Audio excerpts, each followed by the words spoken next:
Olá, que a paz de Jesus esteja em nossos corações.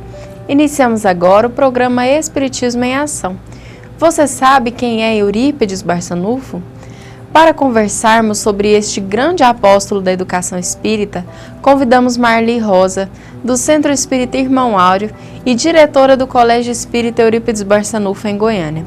Seja bem-vinda, Marli. Obrigada, Larissa. É uma alegria podermos estar aqui no programa Espiritismo em Ação, falando aos nossos amigos sobre esse grande trabalhador, esse missionário do bem, que é Eurípides Barçanufo. Marli, quem foi Eurípides Barçanufo?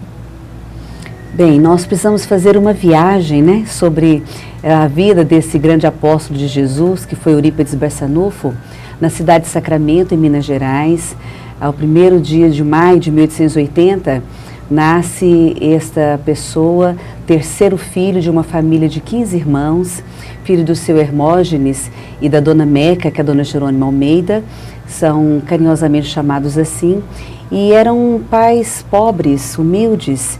Eurípides teve uma infância muito difícil, não teve as alegrias de ter brinquedos, de ter escolher o que calçar, o que vestir. Então, uma família muito humilde, mas foi uma criança muito resignada e muito simples. Eles viveram em Estação do Cipó também, próximo de Sacramento, mas depois fixaram residência em Sacramento. E Eurípides foi um menino que gostava muito dos livros, em especial. Aos 6 anos de idade, ele já estudava, aprendendo as primeiras letras, aprendendo as primeiras noções, e logo depois ele então nunca mais abandonou a companhia luminosa dos livros quando aprendeu a ler. Eurípides, desde muito menino, ele foi dedicado também ao bem, ao próximo. O seu coração era muito bondoso, muito generoso. Então, muito jovem, ele fundou a Gazeta Sacramentana, que foi um momento de um jornal de cultura para o povo, Ele tinha esse desejo, essa preocupação de levar cultura ao povo. Mas antes disso também ele fundou o Grêmio Dramático de Sacramento, onde ele tinha o amor pela arte, pelo teatro. Ele viveu uma juventude luminosa, sadia, e tinha exemplo para dar também, para as pessoas que conviviam com ele. Então, como a sua tendência, a sua inclinação maior era para o campo do estudo da cultura, Eurípides, ele aos 21 anos, ele já fundou uma escola que é o Liceu Sacramentano, e que lá nessa escola já seguia alguns padrões de educação muito elevados para a época. Então, porque ele trazia junto da sua cultura, da sua bagagem, a sua experiência no Colégio Miranda, que foi uma experiência muito importante. Foi uma escola que passou por Sacramento para realmente abraçar Eurípides e oferecer para ele a bagagem que ele precisava. Eurípides também ele foi dentro como educador abnegado, um jovem dedicado ao bem. Ele visitava os arredores de Sacramento para visitar os aflitos, os enfermos. Foi cofundador da Irmandade São Vicente de Paulo, era coroinha da igreja. Então ele tinha realmente um amor por fazer o bem, por se dedicar ao próximo. Mas quando ele se converte ao Espiritismo, ele funda 3 instituições, que foi o Colégio Allan Kardec, o Grupo Espírita Esperança e Caridade e a Farmácia Espírita Esperança e Caridade. Então ele abraçou as tarefas mediúnicas como educador emérito, um espírita convicto. Ele foi também em Sacramento, participou da Câmara dos Vereadores, e ele trouxe grandes benefícios para a cidade de Sacramento. Deixou uma folha imensa de serviços maravilhosos para aquela cidade. E Eurípides desencarna muito jovem, aos 38 anos. Em 1º de novembro de 1918, ele desencarna vítima da gripe espanhola, mas deixou realmente um rastro luminoso, para nós seguirmos como exemplo. Um legado que não foi esquecido e que se perpetua aí nas casas e escolas espíritas, Marli? É verdade. Nós vemos aí que desde criança ele tem a tendência ao bem, ele gosta de fazer o bem, e aí, com certeza, são tendências que vêm de outras vidas. Nós temos notícias dessas outras encarnações de Eurípides Barçanufo? Sim, algumas obras nos relatam algumas encarnações desse missionário do bem. Nós, através do livro A Grande Espera, a Corina Novellino nos relata, aliás, é de Eurípides Barçanufo, o espírito que escreveu essa autobiografia. Então ele relata a sua viagem, a sua jornada como espírito, como jovem Marcos, que ele viveu entre os essênios. E os essênios foi uma civilização que mudou os valores, trouxe valores voltados para o bem, para o amor ao próximo, para o trabalho edificante, a cultura. E a sua grande desejo, o seu grande objetivo era encontrar a grande estrela, que é o Mestre Jesus. Então ele foi um dirigente escolar, quer dizer, já trazendo a sua bagagem no seu espírito para essa tarefa, e então foi uma encarnação muito profícua como entre os essênios. Temos também notícia de que ele foi Policarpo, foi um discípulo de Inácio de Antioquia, e esse Policarpo foi criado por João Evangelista, aos tempos de Jesus. Então ele conviveu com essa missão dos apóstolos e também foi nessa encarnação mártir do cristianismo. Também dentro do cristianismo temos notícia do livro Ave Cristo, de Emmanuel, de uma das encarnações de Eurípides como escravo Rufo, que foi um mártir do cristianismo também. Rufo, ele foi chamado a renunciar à fé cristã. E como ele não fez essa renúncia, ele acabou sendo sacrificado, vendo a sua família ser vendida como escravos. Mas no momento do seu desencarne, quem comprou a sua família, ele diz ao ouvido que ele também era cristão e que ia abraçar a sua família. Então ele morreu em paz e foi uma morte muito trágica, mas foi um testemunho do seu amor a Jesus.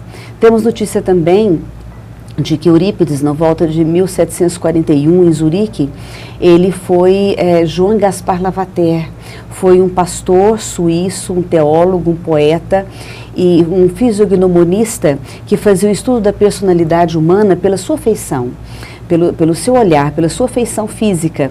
E ele foi um amigo pessoal de Pestalozzi, chegando a ser para ele um protetor, um conselheiro espiritual. Então, nessa encarnação, ele pôde acompanhar no campo da educação mais de perto todos os ensinos e toda a herança pedagógica que nós recebemos de João Henrique Pestalozzi. Temos notícia também de que Eurípides Barçanufo, ele conviveu na época da codificação kardeciana, colaborando com o professor Allan Kardec na divulgação dos conhecimentos espíritas. Qual a importância, Marli, de Eurípides para o estabelecimento das bases da educação espírita? Fala rapidamente para nós que no próximo bloco nós vamos continuar com esse assunto. Bom, é que Eurípides foi um pioneiro da educação espírita, quando ele corajosamente, já espírita, ele acrescenta ao currículo do Liceu Sacramentano o ensino da doutrina espírita. E ele, por isso, muitos o abandonaram, muitos o deixaram sozinho aplicando as suas aulas, mas ele fez uma aliança entre a doutrina espírita ao currículo da escola e que ele tratava com muita maestria. Então ele teve essa coragem e foi fiel realmente até o fim, mantendo firme essa finalidade salvadora do aprendizado espírita. Nós vamos para um breve intervalo, continue conosco.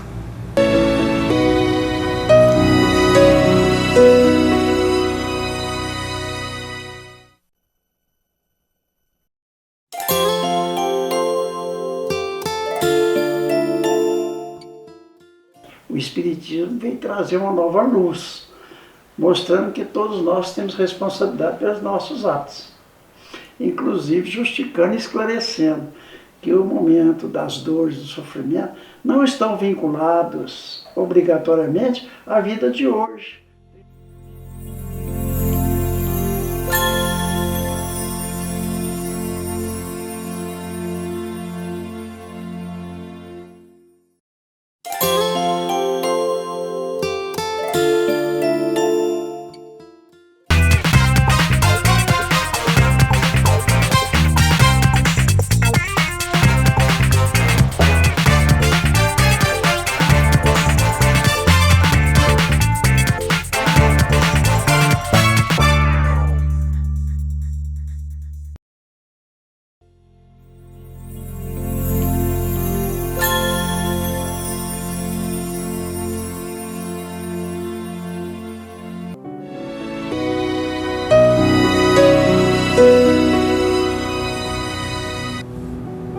Estamos de volta com o programa Espiritismo em Ação, falando hoje sobre Eurípides Barçanufo, o apóstolo da educação espírita. Marli, como foi a formação escolar e religiosa de Eurípides em sua infância e juventude? Nesse contexto, qual a importância do Colégio Miranda? Bem, nós já dissemos anteriormente que Eurípides, aos 6 anos, ele já estudava numa escola de ensino primário, onde ele aprendeu as primeiras noções de escrita, de letramento, e quando ele aprendeu a ler, ele sempre abraçou os livros com muita alegria, com muito amor, com muita sede pela leitura, pelo conhecimento. E depois, na época do ginásio, chegou em Sacramento o Colégio Miranda. O Colégio Miranda, ele baseou-se nas escolas do Caraça, que é uma escola modelo no sistema educacional da época. Então, alguns valores importantes, como o respeito ao próximo, como o aluno que se apontava com maior desenvolvimento, ele passava para séries de antes, mesmo sem ter concluído aquele ano, porque ele já apresentava uma bagagem suficiente para ser promovido. O respeito pelo aluno, a relação professor-aluno, a relação de amor, de sinceridade, de amizade mesmo. Os conteúdos do Colégio Miranda eram conteúdos profundos para a época, conteúdos muito avançados para aquela época. A questão da disciplina do colégio também era exemplar. Então, Eurípides teve uma bagagem muito importante na maneira como se postar perante o aluno, na maneira de desenvolver os conteúdos, e que ele já trazia em seu espírito essa bagagem. Então, a formação veio contribuir, veio fortalecer mais ainda aqueles valores que ele tinha. Foi o professor Dervil Miranda. E ao terminar o ginásio, o professor Dervil Miranda chama o pai de Eurípides, o seu Mojico, e diz para ele que eles não tinham mais nada para ensinar para Eurípides. Tudo que eles podiam ensinar, já haviam ensinado. Ele já tinha absorvido com muita maestria todos aqueles conteúdos e já era um auxiliar em sala de aula. E Eurípides tinha um sonho, ele queria muito fazer medicina, porque ele queria curar as crises nervosas de sua mãe. A dona Meca tinha crises nervosas por vários anos e ele não conseguia saber o motivo das suas dificuldades, das suas enfermidades. E só quando ele se torna espírita é que ele realmente consegue curá-la, porque era vítima de obsessões, né? E Eurípides consegue, com o seu conteúdo espírita, com a sua mediunidade curadora, aliviar sua mãe. Mas ele tinha o sonho de ir para o Rio de Janeiro fazer medicina. No momento em que estavam indo para o Rio de Janeiro, ele já de malas prontas, a mãe tem um novo ataque nervoso, só de imaginar a ausência do seu filho tão querido. Então, Eurípides, no mesmo instante, ele desfaz as malas e nunca mais toca no assunto. Foi também uma forma de renúncia que ele teve, né, por esse sonho que ele queria fazer. E então, ele diz, a partir daí, ele passa a ser um autodidata. Ele recebia livros em francês e estudava todos os seus conteúdos, se preparando para a sua tarefa como missionários no campo da educação.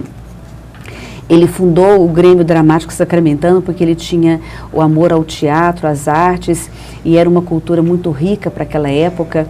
E dentro da sua formação escolar também, logo ele se dedica à tarefa do magistério, tanto no Liceu Sacramentano quanto no Colégio Allan Kardec. E Eurípides, a formação religiosa, ele era católico, fervoroso.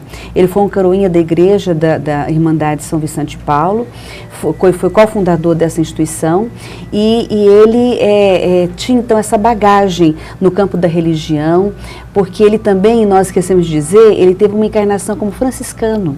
Então ele tinha esse desejo de trazer o cristianismo primitivo, de recuperar o ambiente simples do cristianismo, como ele viveu como franciscano também. Então, e nessa oportunidade ele pôde exercitar, né, o amor pela religião. E então foi essa formação de Eurípides que lhe deu um preparo para a sua vida missionária no campo educacional. Marli, já entrando na formação religiosa dele, passando aí para sua conversão ao espiritismo, como é que isso aconteceu? Bem, é uma linda história, porque Eurípides ele era muito amigo do padre Maia, da paróquia local em que ele participava. E ele recebeu do padre, por ser um católico fervoroso e ser uma pessoa que amava os livros, recebeu um exemplar da Bíblia. E então ele se dedicou a ler a Bíblia com muita intensidade, com muito fervor.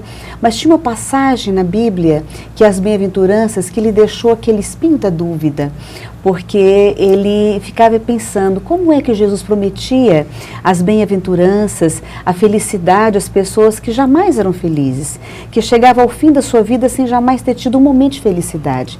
Então ele não conseguia entender como é que Jesus prometia para eles uma consolação que nunca chegava. Como é que é possível isso, né? Como é que Jesus prometia isso? E ele então, anos depois, ele ficou com aquela dúvida e ele tinha uma relação muito próxima com seu tio Mariano da Cunha, que era irmão de Dona Meca.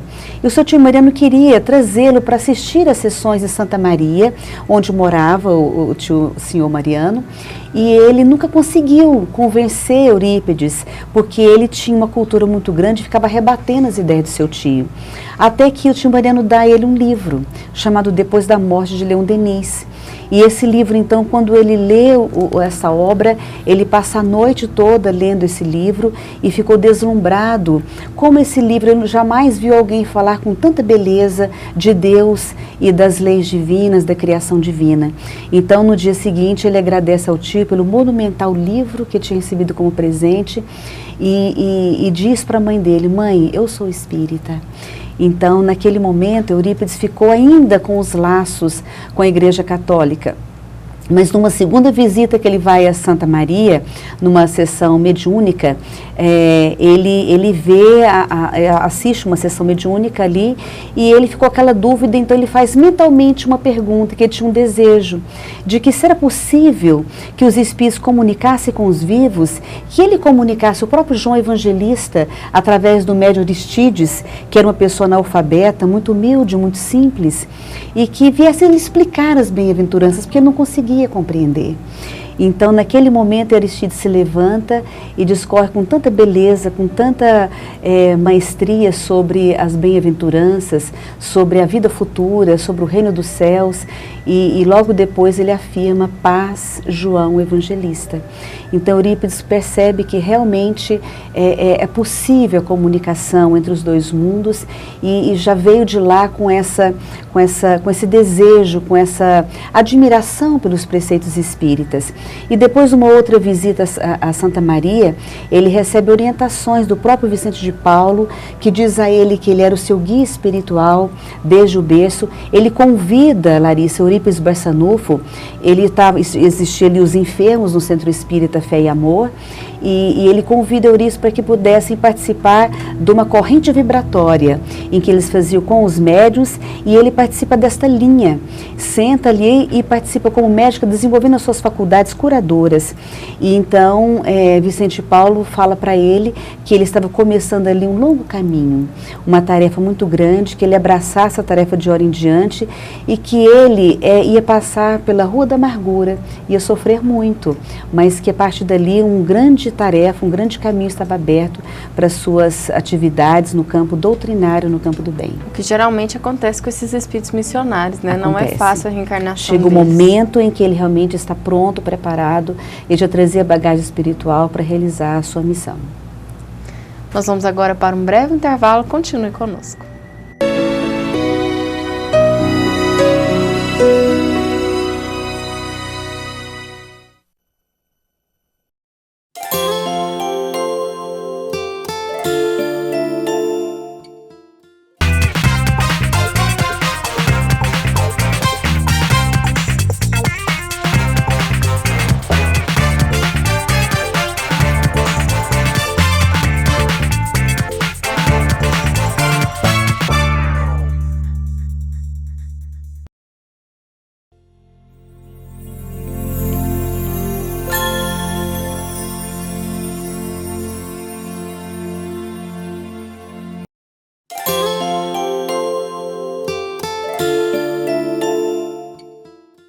O Espiritismo vem trazer uma nova luz, mostrando que todos nós temos responsabilidade pelos nossos atos, inclusive justificando e esclarecendo que o momento das dores, do sofrimento, não estão vinculados obrigatoriamente à vida de hoje.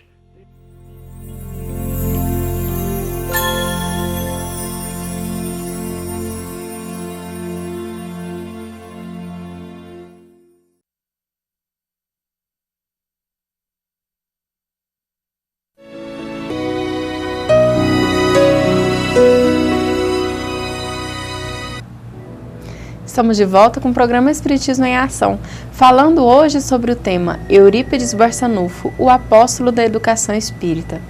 Marli, Eurípides fundou a primeira escola espírita do mundo. Fale-nos sobre o surgimento dessa escola, o Colégio Allan Kardec e o sistema de ensino que Eurípides adotava, no Colégio Allan Kardec.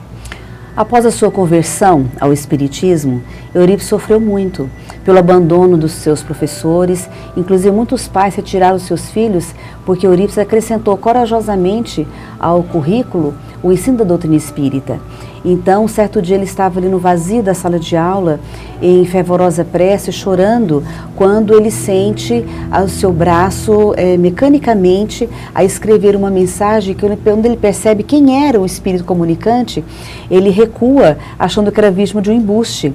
No entanto, pela psicografia mecânica, escreve-se uma mensagem mais ou menos nesses termos: não feche a escola.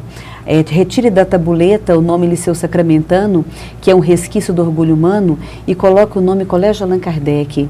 E eu mesma estarei acobertando com meu manto de amor o Colégio Allan Kardec. Instituo um curso de astronomia e ensino o evangelho de meu filho às quartas-feiras. E no final ela coloca o seu selo, da sua presença, Maria, a serva do Senhor. Então Eurípides seguiu à risca as instruções espirituais que ele acabara de receber e foi realmente fiel até o fim. E o Colégio Allan Kardec, que passou a ser realmente uma escola espírita, porque Eurípides lecionava o espiritismo, após essa adoção de que realmente era uma escola espírita, mais de uma centena de alunos retornam ao colégio, trazendo alegria para aquela escola e semeando muitas bênçãos de socorro espiritual, bênçãos de auxílio no campo da educação. Então o colégio funcionava em 3 cursos, o elementar, o médio e o superior. No elementar, os alunos eram eram levados a conhecer as primeiras letras, a aprender a ler, as noções de matemática. E em qualquer época do ano, a modelo do Colégio Miranda, os alunos também eram promovidos, quando eles já tinham um suporte de conhecimento para seguir adiante. E além disso, História e Geografia do Brasil. No curso médio, ele estudava aritmética, noções teóricas e práticas, morfologia da língua portuguesa, História geral, Geografia universal e além disso, também noções de vida prática, que já noções de como viver no mundo. Certamente nessa disciplina Eurípides já trabalhava a integração dos conteúdos espíritas. E no superior, Eurípides trabalhava astronomia para todo o colégio e evangelização também. E no superior, além dessas disciplinas, ele trabalhava cosmografia e química. Então eram conteúdos muito avançados para aquela época. Conteúdos que hoje, muitas escolas de hoje em dia não têm o conteúdo na educação básica, como Eurípides ensinava no Colégio Allan Kardec. Então, realmente, ele foi uma campanha educacional jamais vista em Sacramento, porque ele inaugurou uma época de uma escola diferenciada, trabalhando os valores morais e trabalhando o conteúdo que liberta, que é a verdade, que é o Consolador prometido por Jesus. E eram conteúdos que muitas vezes deixavam os alunos maravilhados, porque as escolas comuns não ensinavam, né, Marli? E compreendendo também a dor humana, compreendendo por que sofriam. Eu me lembro que tem um depoimento do Sr. Tomás Novelino, que é um ex-aluno de Eurípides Barçanufo, que ele chega em Sacramento e um menino, que era um pequeno engraxate, vai engraxar os seus sapatos. E fala para ele que, fala da imortalidade da alma, começa a falar que a morte não existe, começa a falar da vida futura, com tanta segurança e com tanta naturalidade, que aquilo fazia parte da vida dele. Então o Tomás pergunta para ele: meu filho, onde é que você estudou? Eu estudei no Colégio Allan Kardec, do professor Eurípides Barçanufo. Então são verdades que realmente consolam, que preparam para a vida, e Eurípides foi esse instrumento de Jesus, para trazer uma educação que realmente liberta, para a vida eterna. Para nós vermos um pouco mais sobre a grandiosidade dessa alma, sua fidelidade ao trabalho do Cristo e seu exemplo de conduta na seara do bem, vamos ver uma matéria ilustre sobre este apóstolo. Acompanhe conosco. Eurípides Barçanufo coloca a educação a serviço das crianças mais pobres e adota, no Colégio Allan Kardec de Sacramento, os mesmos métodos de ensino de Pestalozzi. Embora nada conhecesse sobre o educador suíço. Métodos esses de grande importância para a época e que são amplamente utilizados nos dias de hoje. A adoção de classes mistas, a abolição de castigos e recompensas, ensino de português, matemática, francês, inglês, latim, física, geometria, botânica, arte dramática, astronomia, zoologia, química, anatomia, filosofia, história do Brasil e universal, história das religiões, do espiritismo e fim dos exames tradicionais.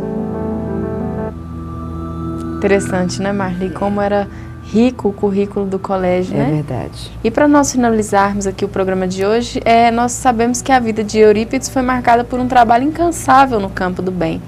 Relate para nós algum episódio importante durante a sua passagem terrena. Nós vamos relatar um caso, um episódio, que está escrito no livro A Vida Escreve, de Hilário Silva, pela psicografia de Francisco Cândido Xavier. Então, nesse caso, nessa história, Hilário Silva conta que Eurípides estava num dos seus transportes de desdobramento, que ele tinha essa faculdade, que é o desdobramento, a bicorporidade. Então, ele se sentiu fora do corpo físico, subindo, chegando a regiões maravilhosas, uma vegetação verdejante, um lugar muito aprazível. E ele então, vendo o seu corpo, que deixou, né, o corpo ali isolado, estava em espírito alçando essas regiões celestiais. E nessa região ele avista um homem, uma pessoa muito singular, e que ele sente aquela atração por se aproximar dele. E ao se aproximar desta pessoa, de uma radiação luminosa, ele percebe que estava na presença do Cristo.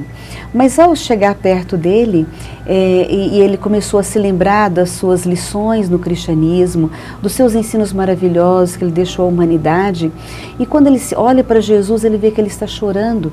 Então ele pergunta por que ele estava chorando. Ele diz então que seria pelos descrentes do mundo. Ele diz que não era pelos descrentes do mundo, mas era por aqueles que conheciam o Evangelho e que não praticavam. Eurípides então retorna para o corpo físico, desce por o seu invólucro corporal e nunca mais deixa de praticar nem um dia sequer o seu amor pelo próximo, a sua dedicação ao Evangelho. Então esse é um caso que realmente ele não contou para ninguém isso, mas ficou marcado e ficou guardado para sempre, né? Essa lição que nós temos do amor que ele tem por Jesus e pelo Evangelho também. Um belo legado à humanidade. Um belo legado de amor e de trabalho, né, pela humanidade tão sofrida. Caro telespectador, se você quiser saber mais sobre as atividades da Casa Espírita, acesse o site www.ocentroespírita.com. Nós agradecemos a presença da Marli conosco e a você por ter nos acompanhado. Ficamos por aqui com mais um programa Espiritismo em Ação, desejando a você muita paz.